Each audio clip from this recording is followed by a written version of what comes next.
আজকের আলোচনার বিষয় বেশ কিছু গুপ্ত প্রয়োগ নিয়ে আলোচনা করব এবং পয়লা বৈশাখ মানে নববর্ষ, বাংলা নববর্ষ এবং সেই সঙ্গে অক্ষয় তৃতীয়া, এই নিয়ে কিছু জিনিস আলোচনা করব। সেই সঙ্গে ভাগ্যের কিছু বিষয় আপনাদেরকে জানানোর চেষ্টা করব যেগুলো আপনাদের কোয়ারি ছিল। এর আগের যে অনুষ্ঠানগুলো দেখছিলেন তাতে বেশ কিছু ভাগ্যের যোগ সম্পর্কে আলোচনা করেছি, ভাগ্যের উন্নতি এবং ভাগ্যের অবনতি সেই সব নিয়েও কিছু আলোচনা করেছি। আজকে মূলত যেটা আলোচনার বিষয়, যেহেতু একদম সামনে চলে এসেছে পয়লা বৈশাখ বাংলার নববর্ষ এবং সেই সঙ্গে অক্ষয় তৃতীয়া, দুটোই কিন্তু বাঙালির বেশ ভালো উৎসব। বছরের প্রথম ইংরাজি বছরকে যেমন বর্ষবরণ করা হয়, বাংলা নববর্ষও কিন্তু সেভাবেই উদযাপন করা হয়। এবং বাংলা নববর্ষের ক্ষেত্রে একটা বড় জিনিস যেটা আমাদের প্রত্যেকের চোখে পড়ে, যে হালখাতা বা গণেশ পুজো বা প্রত্যেকটা দোকানদার বা যারা ব্যবসায়ী তারা গণেশ বা লক্ষ্মী গণেশের পুজো করেন। এইভাবে কিন্তু বছরটার প্রথম দিন ভালোভাবে উদযাপিত হয়। তাহলে বছরের প্রথম দিন পয়লা বৈশাখ যে একটা গুপ্ত প্রয়োগ বলবো, যেটা করলে পরে আগামী একটা বছর মোটামুটি কিছুটা নিশ্চিন্ত, কিছুটা ভালোভাবে কাটাতে পারবেন আর্থিকভাবে, এবং যারা ব্যবসার সঙ্গে যুক্ত রয়েছেন তাদের ক্ষেত্রে বেশ ভালো ফল পাওয়া যাবে। জিনিসটা কি? খুব সহজ জিনিস বলবো। দেখবেন এক টাকার যে কয়েন সেটা আমাদের যেটা বাজার চলতি 1 টাকার কয়েন সেটা হলেও হবে, বা যাদের একটু সামর্থ্য আছে দেখবেন রুপোর 1 টাকার কয়েন দোকানে কিনতে পাওয়া যায়। সোনার উপর দোকানে রুপোর 1 টাকার কয়েন কিনতে পাওয়া যায়, আমার কাছে পাওয়া যায় না, সোনার উপর দোকানে পাওয়া যায়। রুপোর 1 টাকার কয়েন একটা কিনলেন। বছরের প্রথম দিন পয়লা বৈশাখের দিন সকালবেলা স্নান করে শুদ্ধ জামা কাপড় পরে সেই 1 টাকার কয়েনটার ওপরে তেল সিঁদুরের একটু ফোঁটা দিলেন আর তেল হলুদের একটু ফোঁটা দিলেন। সেই সঙ্গে কি করবেন, একটু জাফরান, যাকে কেশর বলে, একটু জাফরান, একটু গোলাপ জল, একটু লাল চন্দন, একটু সাদা চন্দন, একটু দই, এগুলো দিয়ে যে কোনো একটা হলুদ কাপড়ের ওপর রেখে মা লক্ষ্মীর সামনে বা লক্ষ্মী গণেশের সামনে বা গণেশজির সামনে রেখে যখন আপনার বাড়িতে পুজো হচ্ছে তার একটা পুজো করুন এবং কিছুটা ধূপদীপ দেখান, নিজের মনস্কামনা জানান, যাতে আগামী একটা বছর আর্থিকভাবে যেন কারো কাছে হাত পাততে না হয়, ঋণের মাত্রা যাতে না বাড়ে, নতুন করে যেন ঋণ করতে না হয়, যদি কারো ঋণ থেকে থাকে সেই ঋণটা যাতে খুব সহজে পরিশোধ করা যায়, এই মনস্কামনা করে পুজো স্থানে রাখুন। এবং পরের দিন অর্থাৎ পয়লা বৈশাখের পরের দিন সেটাকে আবার স্নান করে শুদ্ধ বস্ত্রে তুলে নিয়ে যেখানে টাকা পয়সা রাখা হয় বা ক্যাশ বাক্স, সেখানে যত্ন সহকারে শ্রদ্ধা ভক্তি সহকারে রেখে দিন। হলুদ যে কাপড়টা বলেছি, হলুদ কাপড়টার মধ্যে মুড়িয়ে যত্ন করে রেখে দিন। আশা করি ভগবানের আশীর্বাদে আগামী একটা বছর যেগুলো বললাম সেগুলো আপনার জীবনে ঘটবে। আর্থিক শ্রীবৃদ্ধি ঘটবে, টাকা পয়সার জন্য অন্যের কাছে হাত পাততে হবে না, দেউলিয়া হতে হবে না, ঋণের মাত্রা বাড়বে না, তুলনামূলক ঋণ পরিশোধের রাস্তা পাওয়া যাবে এবং সংসারে বা বাড়িতে অভাব অনটন প্রবেশ করবে না। যদি এই জিনিসটা ভালো লেগে থাকে বা করতে ইচ্ছা করে দেখতে পারেন, খারাপ কিছু হবে না, ভালোই হবে। এবার চলে আসি অক্ষয় তৃতীয়া।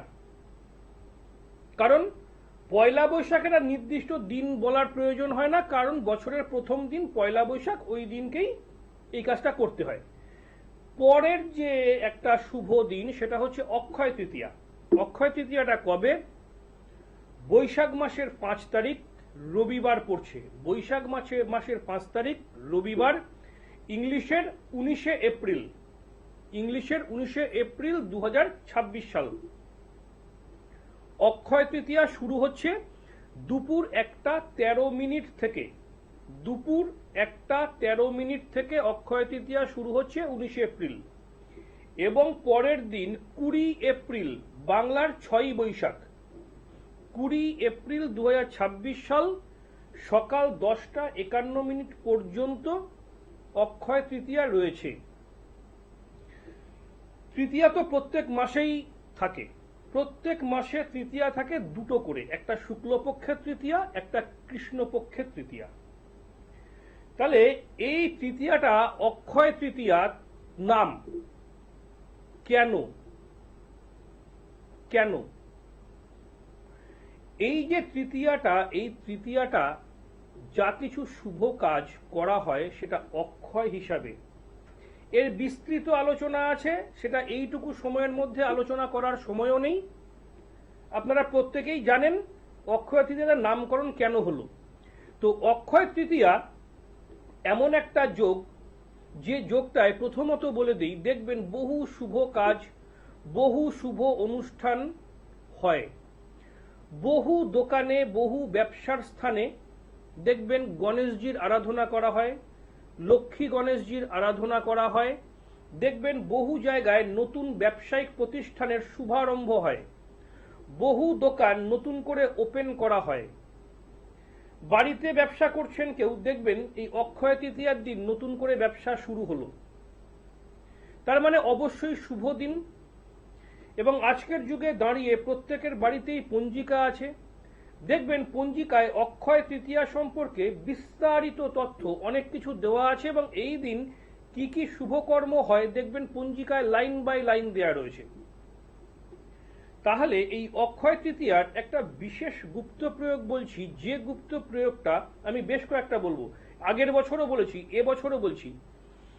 এই অক্ষয় তৃতীয়াটার একটা বিশেষ গুপ্ত প্রয়োগ হচ্ছে, যে কোনো রূপোর পাত্রে, এই অক্ষয় তৃতীয়া চলাকালীন যে কোনো রূপোর পাত্রে কর্পূর, একটুখানি কর্পূর দেবেন, কর্পূর দিয়ে কর্পূরটা জ্বালাবেন। আপনার বাড়িতে জ্বালাতে পারেন অথবা আপনার ব্যবসার প্রতিষ্ঠানে জ্বালাতে পারেন সন্ধ্যের সময়।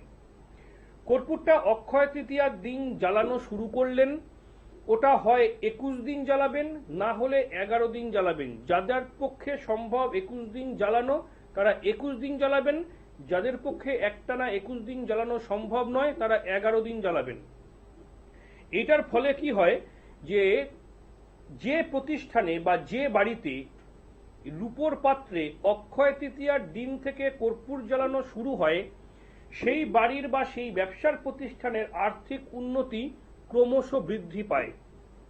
তাহলে আর্থিক উন্নতি ক্রমশ বৃদ্ধি পেলে নতুন করে ঋণ করতে হবে না।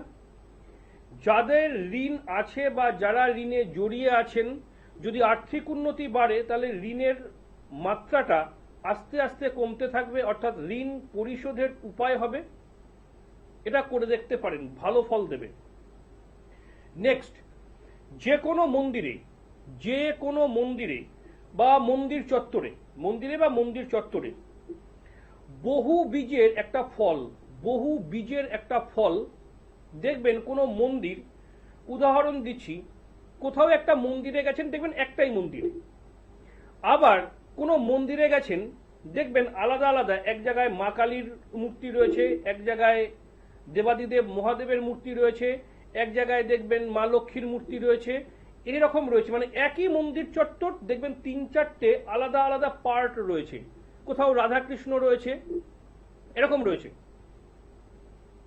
আবার কোনো একটা মন্দির যেখানে একটাই বিগ্রহ রয়েছে, তাহলে একটাই বিগ্রহ থাক বা একাধিক বিগ্রহ থাক, যাই থাক, বহু বীজের ফল, বহু বীজ বলতে যেমন পেয়ারা, যেমন এক বীজ বলতে কি আম, বহু বীজ বলতে কি কাঁঠাল, এরকম আপনারা জানেন। তাহলে যে কোনো বহু বীজ একটা ফল যে কোনো মন্দিরে আপনি দান করলেন অক্ষয় তৃতীয়ার দিন, নিজের একটা মনস্কামনা জানিয়ে দান করবেন। দেখবেন যে মন্দিরে দান করছেন, ঈশ্বর বা ভগবানের আশীর্বাদে আপনার শুভ মনস্কামনা পূর্ণ হবে, অশুভ মনস্কামনা নয়, শুভ মনস্কামনা পূর্ণ হবে। আর একটা জিনিস বলি, খুব সহজ জিনিস, খুব ভালোভাবে কাজ করবে। দেখুন, আমরা তো প্রত্যেকে চাই যে আমরা আর্থিকভাবে স্বাবলম্বী হই, আর্থিক দিক থেকে আমাদের উন্নতি হোক। আর্থিক দিকটা যত স্ট্রং হবে তত আমরা কিন্তু মোটামুটি মানসিকভাবে নিশ্চিন্ত হতে পারি। যার অর্থবল নেই, দেখবেন তার বিদ্যাবল প্রচুর আছে, কিন্তু সমাজে এসে সেভাবে দাম পায় না। আবার যার বিদ্যার ক্ষেত্রে যোগ্যতা নেই কিন্তু অর্থবল প্রচুর, তার জন্য দেখবেন একটা সম্মানীয় চেয়ার রেডি থাকে। সে লিখতে জানুক বা না জানুক, পড়তে জানুক আর না জানুক, তার জন্য একটা ভালো চেয়ার রেডি থাকে। কেন? সে অর্থ বলে বলিয়ান সমাজের চোখে। তাহলে আর্থিক উন্নতিটা আমাদের প্রত্যেকের কাম্য। যদি আর্থিক সঙ্গতি না থাকে, দেখবেন নিজের বাড়ির লোক, নিজের বাড়ির মানুষও সেভাবে সম্মান করে না। মিলিয়ে নেবেন। আর্থিক চরম দুর্দশাগ্রস্ত অবস্থা, দেখবেন স্বামী স্ত্রীর মধ্যে ভীষণভাবে টাসল, ভীষণভাবে মতপার্থক্য, ঝামেলা, ঝঞ্ঝাট, অশান্তি। কেন? এই আর্থিক বিষয়টাকে কেন্দ্র করে। দেখবেন একই পরিবারে বহু লোকজন রয়েছে যার আর্থিক অবস্থাটা দুর্বল, তাকে যেন একটু অন্য চোখে দেখা হয়। এই জিনিসগুলো মিলিয়ে দেখবেন। তাহলে আর্থিক উন্নতিটা আমাদের মূলত প্রয়োজন, এবং নির্দিষ্ট যোগ বা নির্দিষ্ট সময় যখন আমাদের হাতের কাছেই রয়েছে, তাহলে আমরা বিষয়টাকে কাজে লাগানোর চেষ্টা করলে খুব একটা ক্ষতি কিছু হবে না। তো এই যে আর্থিক উন্নতির একটা বিষয় বলছিলাম, সেটা হচ্ছে এই দিন, এই অক্ষয় তৃতীয়ার দিন, অর্থাৎ অক্ষয় তৃতীয়া চলাকালীন, কখন থেকে কখন অক্ষয় তৃতীয়া থাকবে বলে দিয়েছি। রবিবার দিনও কাজটা করতে পারেন, মানে 19 এপ্রিল, আবার পরের দিন সোমবার 20 এপ্রিলও কাজটা করতে পারেন। কি কাজ করবেন? দোকান থেকে, যে কোনো মুদি দোকান থেকে সামান্য কিছুটা এলাচ কিনে নিয়ে আসবেন। এলাচ, এলাচ আমাদের রান্নার কাজে ব্যবহার হয়, রান্নাঘরে আমাদের এলাচ থাকে। কিন্তু এই অক্ষয় তৃতীয়ার শুভ মুহূর্তে বা শুভ সময়ে কিছুটা এলাচ কিনে নিয়ে আসবেন। এলাচ নিয়ে এসে যেখানে বাড়িতে টাকা পয়সা রাখা হয় সেইখানে এলাচটাকে নিয়ে এসে রেখে দিন। কোনো পুজো স্থানেও রাখতে হবে না, কোনো মন্ত্রও নেই, কোনো জপ নেই, কোনো এক্সট্রা কোনো ক্রিয়াকর্ম কিচ্ছু নেই। যেখানে টাকা পয়সা রাখা হয় সেখানে এলাচটাকে নিয়ে এসে রেখে দিন। দেখবেন আপনার আর্থ, বাস্তবটা খুব মন থেকে যুক্তি দিয়ে বোঝার চেষ্টা করুন। মাঙ্গলিক যোগ, যত লোকের ডিভোর্স হয় তার থেকে বেশি ডিভোর্স হয় যাদের মাঙ্গলিক নেই।